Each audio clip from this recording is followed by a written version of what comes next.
It still amazes me how people can look at you, at your skin, your hoodie, your sneakers, and decide what you can afford, where you belong, and who you're pretending to be. I was 17, flying home alone after spending 6 weeks at a prestigious Ivy League prep program, where I'd been the only black student in a dorm filled with trust fund kids who'd never taken public transit, much less skipped meals so their little siblings could eat.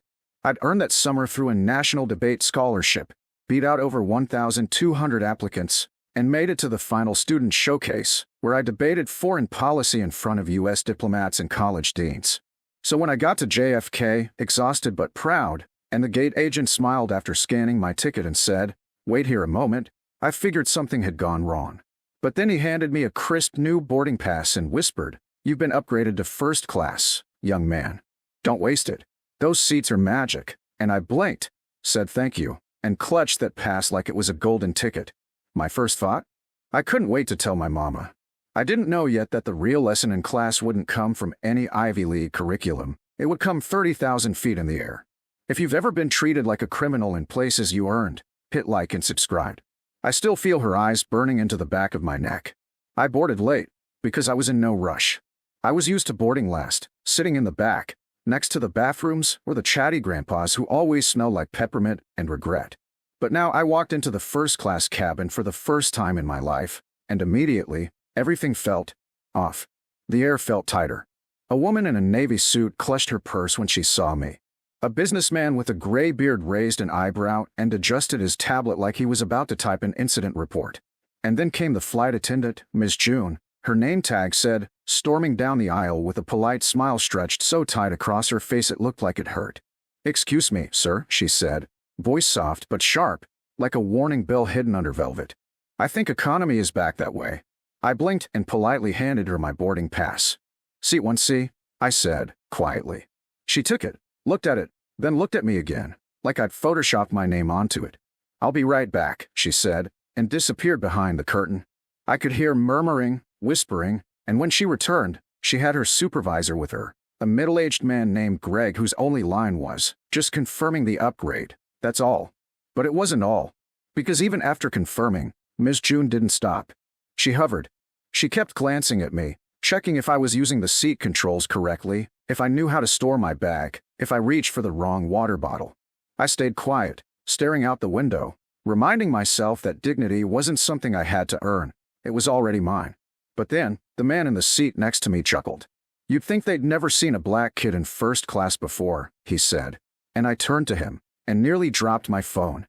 It was Judge Abram Marshall, federal judge, legal scholar, the man who'd mentored me through a nonprofit law fellowship since I was 15.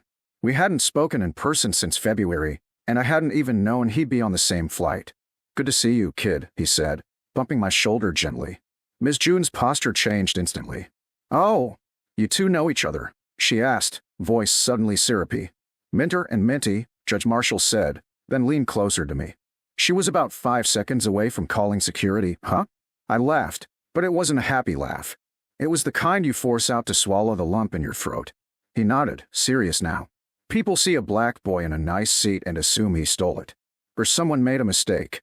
They never think, he belongs here. I wanted to cry, but I didn't. I just sat up straighter. The rest of the flight was quiet. Miss June kept her distance after that, offering me drinks with a weird kind of forced kindness, like she was trying to undo what I'd already seen. I didn't want revenge. I wanted reflection. But I could already feel something shifting in my chest, that this wasn't something to keep private. This wasn't just about me. It was about every other black kid who got stopped, scanned, second-guessed. And I knew right then, this wasn't the end of it. I was going to say something. Not in anger. In truth. An undeniable, composed, articulate, recorded truth. And I was going to make sure the world saw it for what it really was.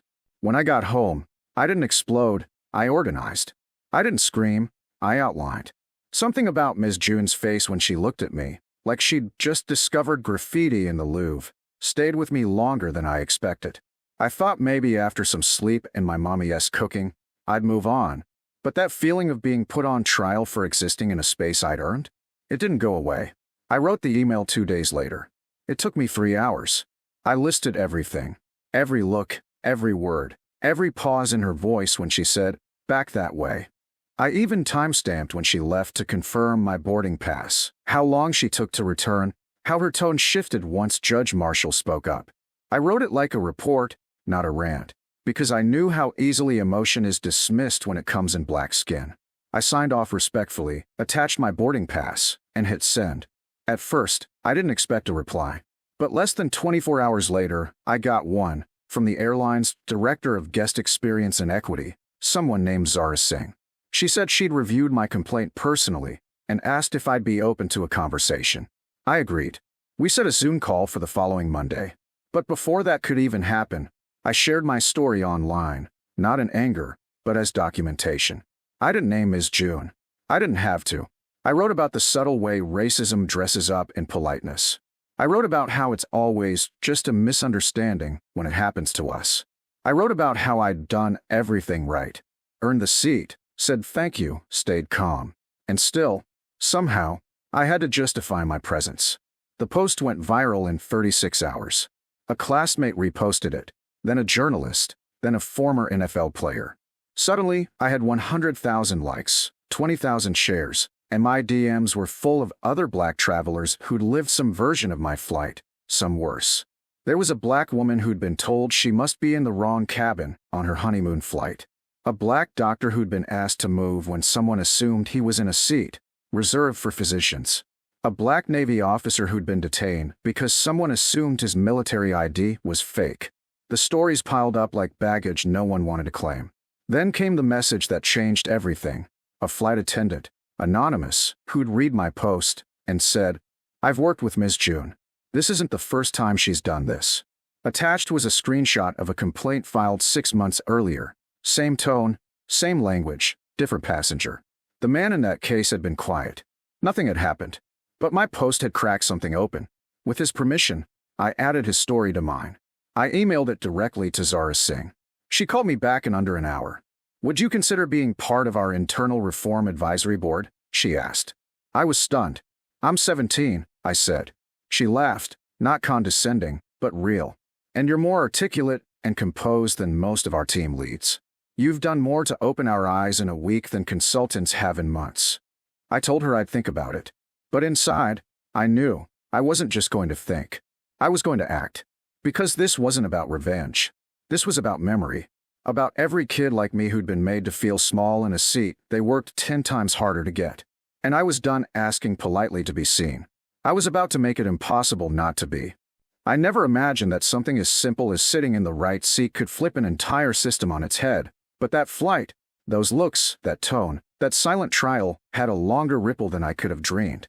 3 months after it all unfolded, I was back at JFK, but this time, I wasn't clutching a boarding pass. I was holding a visitor's badge with my name on it, invited by the airline to speak as a guest panelist at the launch of their new internal initiative, Bias in the Skies. Zara Singh had followed through on everything: internal investigations, listening sessions, outreach to affected passengers. I had spent weeks helping shape the training modules, working late into the night with a team of other young professionals and civil rights educators. They asked me to tell my story at their staff leadership summit, to explain, in my own words, what it felt like to be misjudged in a place I had earned. I stepped into that glass-walled conference room, full of people twice my age, some nodding at me with respect, others with polite resistance. I didn't sugarcoat anything. I didn't perform. I spoke the way I debated.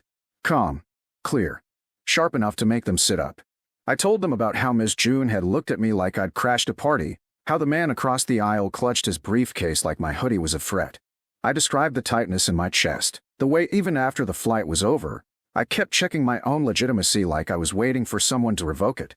"We carry more than our bags," I told them. "We carry history, doubt, eyes on us. Some of us have learned to smile while being inspected." I looked around that room, and some people couldn't meet my eyes. But a few did, and they looked changed. After I spoke, Zara took the mic and introduced the new head of their Diversity Flight Operations Program. Her name? Danielle Marshall. Judge Marshall's daughter. The same one I'd heard stories about for years but never met in person. Tall, impossibly poised, and sharp enough to make a room lean forward. "I've worked in policy," she said, "but I joined this company for one reason, because of the boy who sat in 1C and told the world about it." She smiled at me as if we'd known each other for years. "My father always said, Justice isn't just a courtroom. Sometimes, it's a cabin, a gate, a moment of silence that says everything. I felt something tighten in my throat. After the session, she came over and said, "I've read your work. You're going places. Let's make sure they're places that welcome you properly." We exchanged contacts, and I felt, for the first time, that I wasn't just a case study, I was part of the rebuild. As for Miss June, I never saw her again. I never needed to. A former employee messaged me weeks later, anonymously, to say she'd been reassigned to ground duty, no longer flying, pinning multiple complaints, mine just being the most public. Apparently, she'd had several smaller incidents swept under the rug over the years. But now, the rug had been yanked. She wasn't fired. She was seen. Her behavior wasn't erased. It was documented. And in a system where silence used to be protection, exposure was a form of justice. Quiet. Undeniable. Permanent. I didn't need her name to be dragged through headlines. I just needed the next black kid who boarded a flight to be greeted with neutrality, not suspicion. 6 weeks later, I flew again, this time to a college recruitment conference in D.C. A different airline, but same kind of flight. Short. Routine. I was still wearing my favorite hoodie and carrying my beat-up canvas backpack covered in pins from every place I debated. I didn't expect anything, just wanted to get to the gate and read a book before boarding. But when I handed the gate agent my ticket, she smiled. A real one. Not forced. Not suspicious. She scanned it and said, "Welcome back to first class, sir." No side-eye. No pause. No request to recheck my seat. I walked down the jet bridge, heart racing for a second, half waiting for someone to stop me, to tap my shoulder. But no one did. I sat down. The seat was wide and plush and silent. No one clutched their back. No one leaned away. I sipped water. I stared out the window. I exhaled. And in that moment, I realized something. Justice doesn't always arrive in thunderclaps. Sometimes it's quiet. It's a gate agent who doesn't flinch. A seat that no one questions. A silence that feels like respect, not neglect. Sometimes justice is the absence of what used to hurt. I posted a follow-up story a few days later, nothing flashy. Just an update. This time, I wrote, "They let me sit down." It went viral again. Not because it was dramatic, but because it was rare. And that rarity? That's what I want to change. Not just for me. For every other kid who walks onto a plane, into a boardroom, through a school door, and has to prove what their presence means before they even get to show who they are.